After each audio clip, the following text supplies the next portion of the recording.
As for famous death, my money's on a dirty cop, not Rack. They already had her take out Dewees in Season 1, and repeating that beat would feel lazy. Episode 8 is likely where we find the truth. All in all, this was a standout episode with tight writing, emotional stakes, and performances that hit across the board.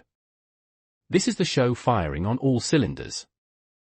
After Rack gets over her initial surprise at Unique's return from the dead, a confrontation begins between the two former partners. Unique accuses her of taking over his business and taking out his brother and Howard for her benefit. Rack contests his claims, stating that he is blinded by his rage and does not understand the full picture of what happened. However, he is too far gone to listen to reason. As they argue, we see Akbar and his men pull up outside many of Rack's businesses, taking control of them. Although Unique threatens to take everything that belongs to Rack, he leaves her alive for the time being.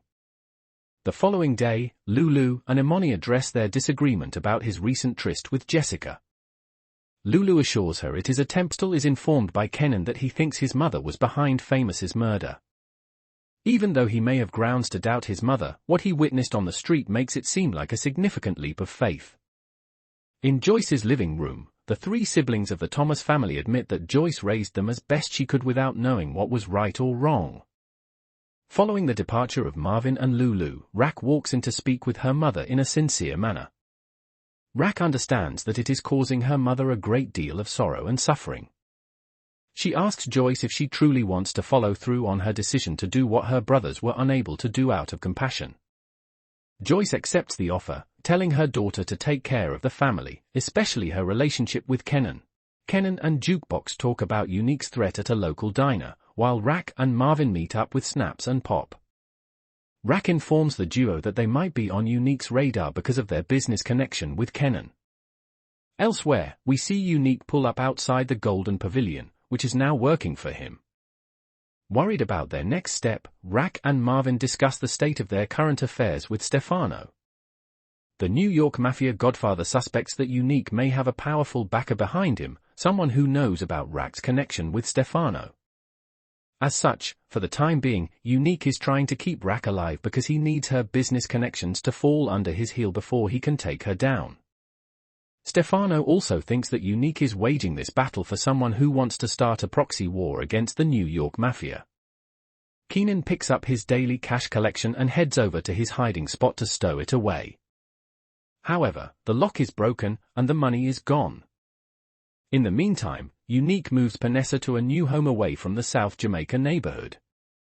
He wants her to stay at the new place because he is about to turn the whole of South Jamaica. Episode 7 of Power Book 3, Raising Kenan, Season 4, titled, Allow Me to Reintroduce Myself, picks up on the bombastic cliffhanger ending of the last episode, where we finally saw Unique reveal himself to Rack.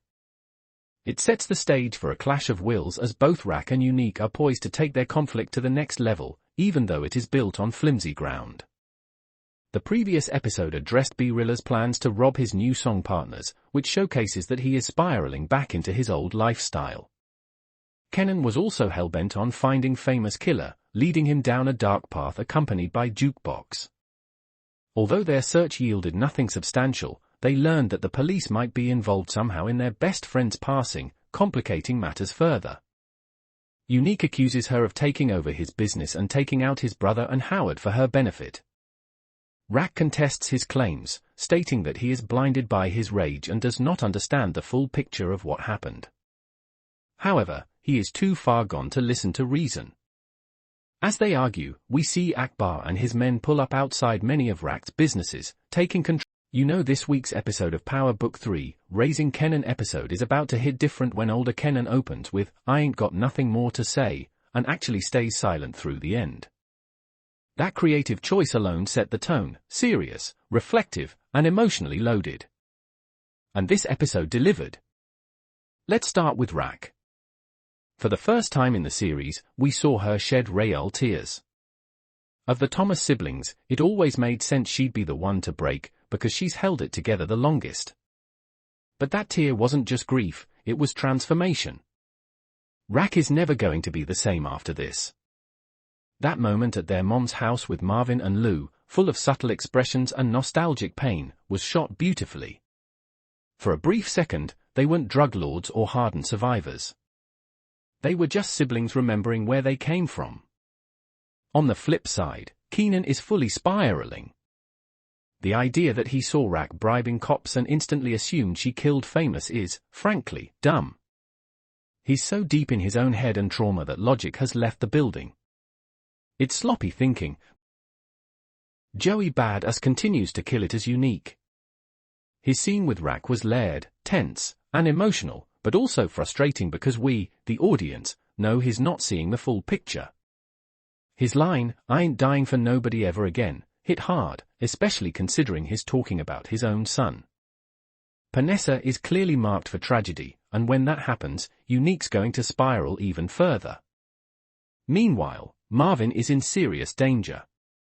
Him handing a gun to Jukebox and expecting it back? Come on. That's not coming back, and Marvin might not either. Early's involvement is only adding more fire to what's already a burning mess. Now, about Jukebox.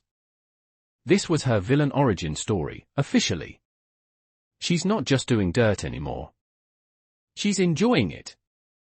Her motives are different from Kanan'S.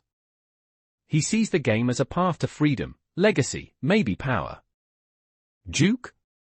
She's doing it for the thrill. That darkness explains so much about who she becomes in OG Power, the mastermind behind kidnapping Tariq, the one who went darker than even. Well, we've known Unique was back since Power Book 3, Raising Kenan Season 3 Episode 10, but Rack didn't. She, and everybody but Early and a veterinarian, thought Unique was long gone, no longer a threat on the south side. She and everyone thought wrong. I was starting to worry about how long they would keep Unique hidden because there's only so long you can hide in plain sight. With each move Unique made, he was putting himself out there more and more, and at some point, somebody was going to see him and realize, damn, you look a lot like Unique. Unique would then open his mouth and make a quip about coming back from the dead, and the jig would be up. Since Unique was well enough to take care of himself again, the plan has always been to bring down Rack and take back what he felt was stolen from him, but when you're considered dead for an undetermined amount of time, it means you return to nothing. Unique's initial pitch to Russo didn't get him anything but a headache, but when he returned to him during Power Book 3, Raising Kenan Season 4 Episode 6, he had much more to offer. Unique has always been highly ambitious and intelligent. You could never ascend to the heights he did without those two traits, but since his return, he's been consumed by revenge and unable to see much beyond it. Not only was there no product for Unique, but he didn't have any people either. One thing we've learned throughout all of the Power shows is that you've got to have a plan, and you've got to have a team. Without those two things, you will be DOA. Unique was smart enough to recognize that the only hand he really had to play was to recruit others who hated Rack or, at the very least, would agree to bring her down. That's why he went to Teresa Bozelli in the first place. He played on her grief, and then he got in front of Russo so he could try to play multiple angles. Russo wanted to avenge Sal, but maybe even more than that, Stefano was the kind of boss he would love to be. Unique's initial pitch to Russo didn't get him anything but a headache, but when he returned to him during Power Book 3, Raising Kenan Season 4 Episode 6, he had much more to offer. Unique has always been highly ambitious and intelligent.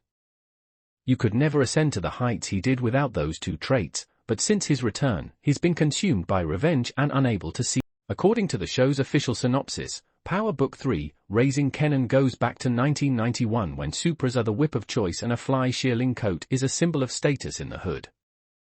Kenan navigates this world of glamour and grit as he comes into his own and gets out of the shadow of his mother, Rack, who runs the streets of Southside Jamaica, Queens, with her brothers, Marvin and Lulu. Despite Kenan being under their watchful eyes, danger lurks just around the corner. There's Unique, a rival dealer who has his eye on the family's turf, and Detective Malcolm Howard, a pestering cop who gets a kick out of harassing. Now, new line. This season is about everyone figuring out what comes next for them, and while the optimism is great, it's starting to feel like the calm before the storm. New line. There were one too many bright spots during Power Book 3, Raising Kenan Season 4 Episode 2, and as we know, in the Power universe, those moments don't tend to last. New line. After the flashbacks that were Power Book 3, Raising Kenan Season for Episode 1, this hour was all about diving into the aftermath of Ronnie and Howard's deaths, and for Rack, her main concern was making sure she and her family were no longer on the Fed's radar. New line. Part of the reason Rack killed Howard was because he was never someone she was going to be able to fully trust. He may have wanted to protect her and Kenan, and she may have even wanted to believe that, but at the end of the day, Howard wasn't someone she could depend on. New line. He had Marvin's name in his mouth a little too much, and even though he had helped her in some ways as law enforcement, his threat was more significant than what he could do for her. New line. But she did pull that trigger, not even thinking about what it could mean for Kenan. She once again made a decision that would affect Kenan and had no care or thought about it. New line.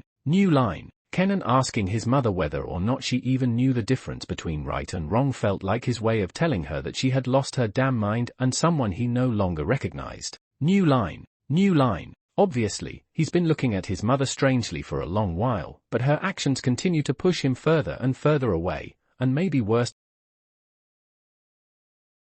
While Unique and Kenan are working through their stuff in the flashback, we also glimpse Marvin and Kanan'S life. The former takes on a mission from Stefano Marchetti, the New York godfather, to intimidate Tommaso, his big-shot son-in-law. Tommaso has been running around town cheating on his wife, who is also Stefano's daughter. Marvin is told to rough him up in indirect terms, which he does in an efficient fashion. The New York godfather is pleased by his work and promises that this will only help him in the future, meaning Stefano is likely willing to answer one of his favors. Meanwhile, Kenan has a strange problem presented to him out of nowhere. His high school research project is still due, and he has to complete it by finding out more about one of his grandparents. After all the drug trading and illegal stuff Kenan has been doing recently, it is hard to remember he is a teenager in high school still. However, the research project storyline helps bring a sense of normalcy to his character for a brief period. We see him go back to his grandma's house, asking to learn more about Grandpa Elijah. Somehow, Kenan can sense a bit of kinship with his late grandfather, who his grandmother describes as someone just like him.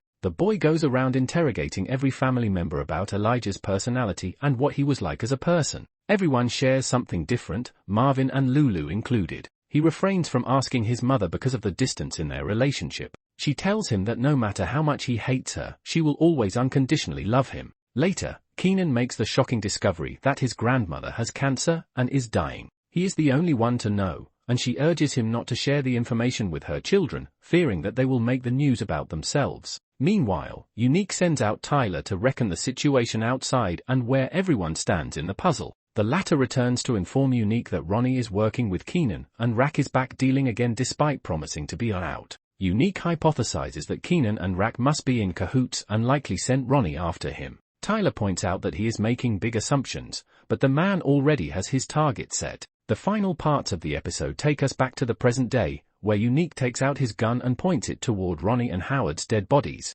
He is seemingly now on a collision course with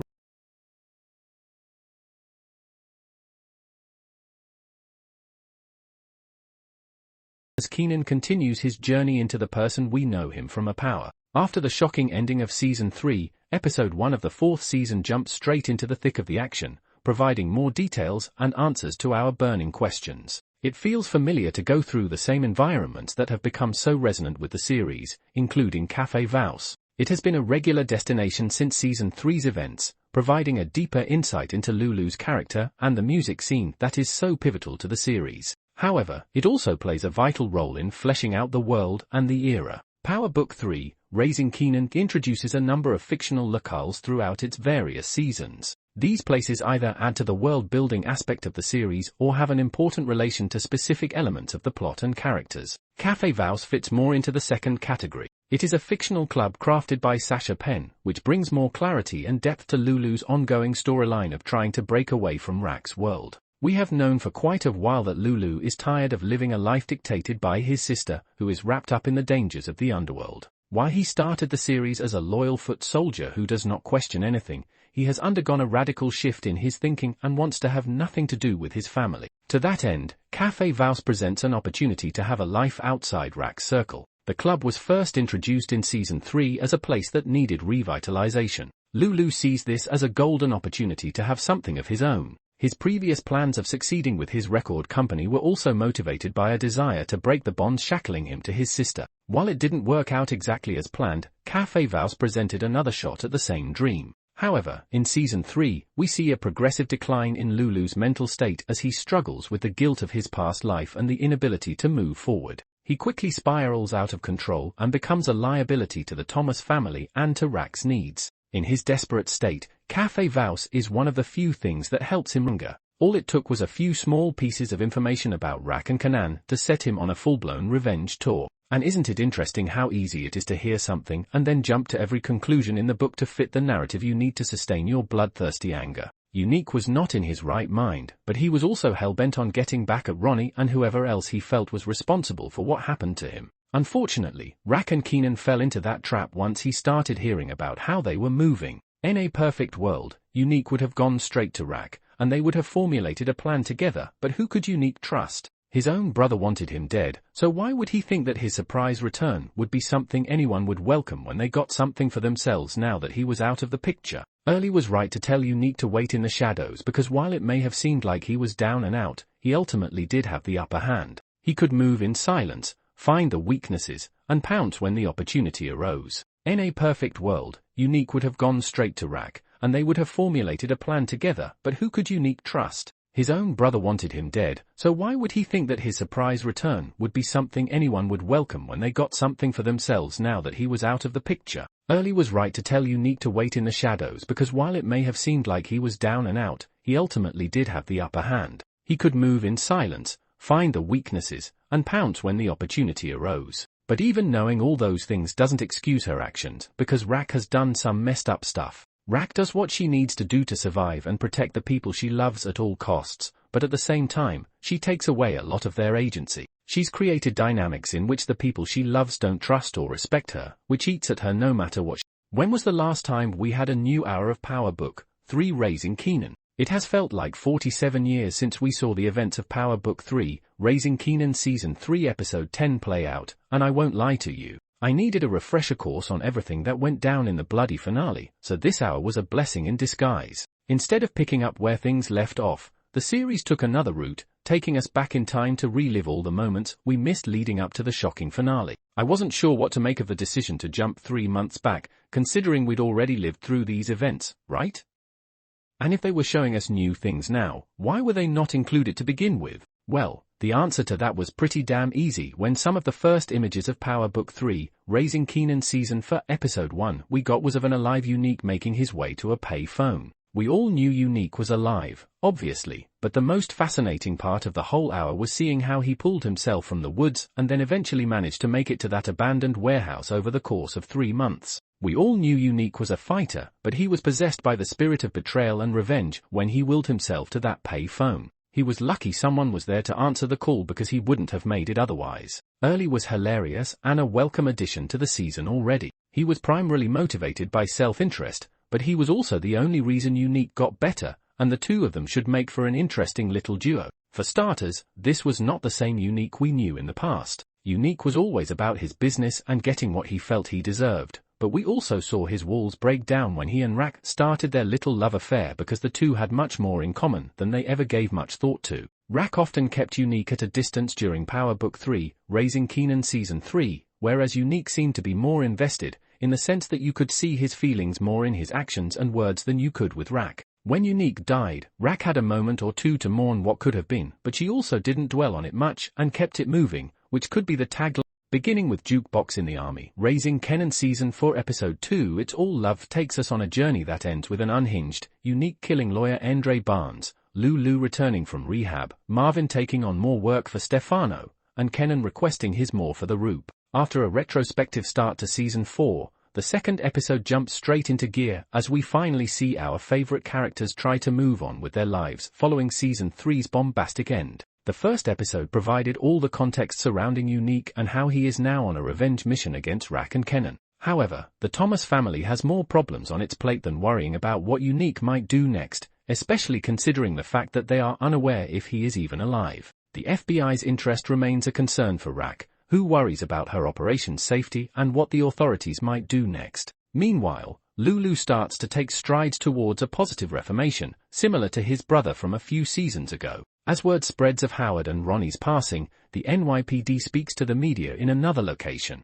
They claim that there was some sort of collusion between the two. Alongside their lawyer, Andre Barnes, Rack and Marvin watch the broadcast live on TV. The latter informs Rack that the task group has disbanded and that any investigation against Marvin has been withdrawn, thereby releasing her brother from outside scrutiny. The matriarch of the family, nevertheless, is still concerned about the FBI's role. Barnes assures her that he will update her on developments. As Kenan goes back to his drug business, Crystal comes by to visit. The two share some tender moments together. Miles away, Lulu is let out of Cedar Shores Rehabilitation Center, finally leaving the medical facility with a clean bill of health and ready to make amends for his past lapses. Marvin picks him up from the spot. Crystal and Kenan get handsy with one another, eventually